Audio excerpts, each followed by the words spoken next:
एक हंसता खेलता परिवार किस तरह से बिखर जाता है, बर्बाद हो जाता है, हम आपको इस खबर में बताते हैं। दरअसल एक उत्तर प्रदेश का युवक रांची में मजदूरी करने आया हुआ था। यहाँ पर वह दिन भर मेहनत मजदूरी कर अपने परिवार और बीवी बच्चों के लिए चॉकलेट और अन्य सामान लेकर जाता था।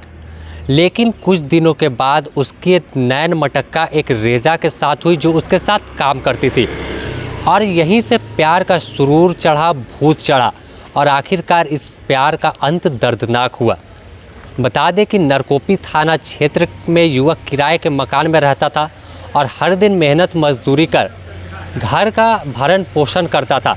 और जब उसको प्यार हुआ एक रेजा के साथ, तो वह अपने घर वालों को ही भूल गया, जो हर दिन पिता का इंतज़ार घर में बच्चे करते थे कि पिता चॉकलेट लेकर आएंगे। कुछ दिनों से ऐसा नहीं चल रहा था, तो काफ़ी वह उसे घर वाले जो थे टेंशन में रहने लगे थे कि आखिर कारण क्या है। बाद में इस मामले में पता चलता है, जैसा कि उनके परिवार के लोग और आसपास के लोग बताते हैं, कि मृतक दीपक एक रेजा के साथ प्यार के चक्कर में पड़ा और वह उसके साथ ही अधिक समय देने लगा। और बात करें हम 31 तारीख की जनवरी की, तो वह 2 दिनों से घर से लापता हो गया। काफ़ी खोजबीन घर के लोग कर रहे थे, लेकिन वह मिल नहीं रहा था। और कल की बात करें, जैसे ही 1 फरवरी की शाम में खबर आती है कि दीपक का शव उसके ही प्रेमिका के घर में फंदे से झूलता हुआ मिला है। अब फंदे से झूलता हुआ कैसे मिला, इस बात की जांच पुलिस कर रही है कि वह अपने घर से ठीक ठाक निकला था, तो आखिर ऐसा क्या बात हुआ कि वह फंदे से लटक कर जान दे दी। यह हत्या है या आत्महत्या, दोनों एंगल से पुलिस जांच कर रही है। बता दें कि मृतक दीपक के शव को रांची के रिम्स में पोस्टमार्टम हाउस में लाया गया और यहाँ पोस्टमार्टम किया जा रहा है। चलिए हम कुछ बात करते हैं जो लाश लेकर यहाँ उसके परिजन और आसपास के लोग पहुँचे कि मामला क्या है। उसके साथ हम काम करते थे बस, इसके अलावा हम लोग कुछ नहीं बता सकते हैं। क्या उन लोगों में संबंध चल रहा था, क्या नहीं था, वो कुछ नहीं पता। कितना साल से था वो भी नहीं कह सकते।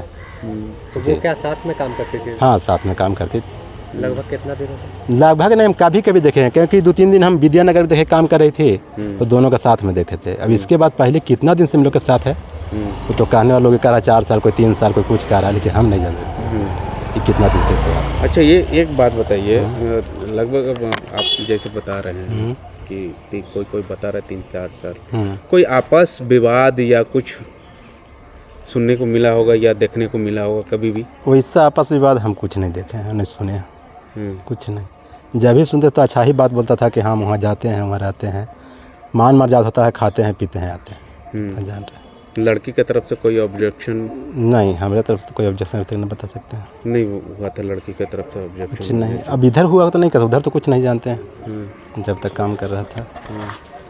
अच्छा, एक बात बताइए कि लड़की कहाँ के रहने वाली थी, कितना उम्र बताया जा रहा था दोनों का? उम्र उसका हम नहीं अनुमान लगा सकते हैं, लेकिन यह है कि लड़की बेड़ो के हुए हम जान रहे हैं कि बेड़ो के थी। अच्छा, डेड बॉडी कहाँ से मिली?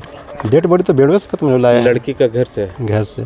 किसके घर से? लड़की के घर से तो ही सुन रहे हैं। अच्छा, हम लोग वहाँ पर गए हैं थोड़ी हैं, हम लोग तो डायरेक्ट यहीं पे आए। लड़की का क्या नाम था? लड़की का नाम क्या था वो हम ही नहीं बताएंगे। आप दोस्त है? दोस्त है तो लड़की के नाम थोड़ी बताया है, जितना प्रेम है उतना भी बताया है। दोस्त उसका नाम थोड़ी बताई है। अच्छा। उसका बेटी के नाम जानते थे, पारवा बोलता था, इतना जानते हैं। वो भी शादीशुदा थी के लड़की? वो लेडीज, हाँ, उसका भी सियानी बच्ची है, तो 2 बच्ची, एक बेटा उसका भी है, सुने हैं। जहाँ तक जो मालूम वो हम बता रहे हैं। मतलब दोनों पहले तो एक लड़की का शादी की, उसके बाद ये भी शादीशुदा से? दोनों शादीशुदा। क्या शुभ नाम हुआ आपका? अवधेश साहब। क्या मामला है, कैसे लाश मिली और कहाँ मिली? उधर ही से कॉल आया कल। कहाँ से? मतलब नरकोपी से, उधर से कॉल आया कि दिन भर ठीक था, उसके बाद शाम में बता रहे हैं कि फांसी में लटका हुआ है इसे, और उसको हम लोग 2 दिन से ढूंढ रहे हैं। एक्चुअली ये हुआ कौन जगह, लाश कौन जगह मिला? वहीं पे जो उनका घर ही में। खुखरा रहता ना? किसका घर था? वही जो एक लेडीज़ थी उनके घर में। तो वो इनकी कौन लगती थी? उतना तो हम भी नहीं जानेंगे, ये सब नहीं जानेंगे। हम तो बस रेंट रखते हैं, तो उसके बाद बस वो अपना काम करने जाता आता है ऐसे। मगर उस दिन सोमवार से वो गायब हो गया। उसके बाद में फिर पता चल रहा कि वहाँ नरकोपी में। तो उसका उधर ही से कॉल आया कि फांसी लग गया है। तो ये लड़का कहाँ का रहने वाला था? ये है उत्तर प्रदेश का, अब मेरे घर में रेंट में रहता है। तो शादीशुदा थे ये? हाँ, पहले बीबी से शादी किए हैं, इसको कब रखा पता नहीं। ये बाहरी सेटिंग बाहरी से क्या था? ये थी बाहरे की जो अफेयर जो होता है ना, जो नाजायज़ संबंध बनाना, उस साइड से था, ठीक है। वैसे इसका यहाँ पर देखिए, अब सबसे पहले तो ये हुआ था कि ये मंडे को, ठीक है, मंडे को मॉर्निंग में काम के थ्रू निकला, ठीक है, काम के नाम पे निकला। उसके बाद में वो रिटर्न आया ही नहीं, ठीक है। उसके बाद में अपनी वाइफ, उसकी जो फर्स्ट वाइफ है, ठीक है, जो जिसके साथ हमेशा बाल बच्चा के साथ रहता था, उसकी वाइफ क्या कि ये इंक्वायरी करने लगा कि मेरा हस्बैंड नहीं आ रहा है, ठीक है। और बाल बच्चा भी खोजने लगा ना उसको कि पापा नहीं आ रहे, कहाँ हैं, है ना। तो उसकी बीवी क्या की इंक्वायरी करना शुरू की, ठीक है। तो इंक्वायरी करने पर पता चला, है ना, नेक्स्ट डे कॉल किया एक जिसके साथ नाजायज अफेयर था, है ना, उसको कॉल किया, उससे पूछा, ठीक है। कौन कॉल किया उनको? ये फर्स्ट वाली वाइफ है जो सेकेंड वाले अफेयर वाली के साथ, ठीक घर है। वाले भी जानते थे कि उससे इसका चक्कर चल रहा?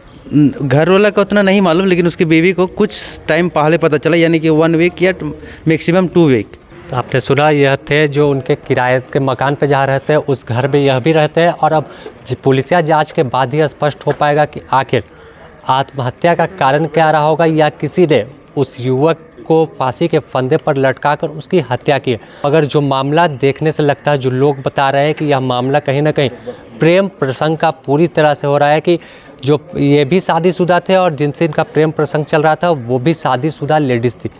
तब पुलिस जांच में ही तमाम जो खुलासा होगा और उसके बाद ही कुछ कहना स्पष्ट होगा। फिलहाल द न्यूज़ पोस्ट में इतना ही। अपने सहयोगी संतोष कुमार के साथ Sameer, the news post, Ranchi.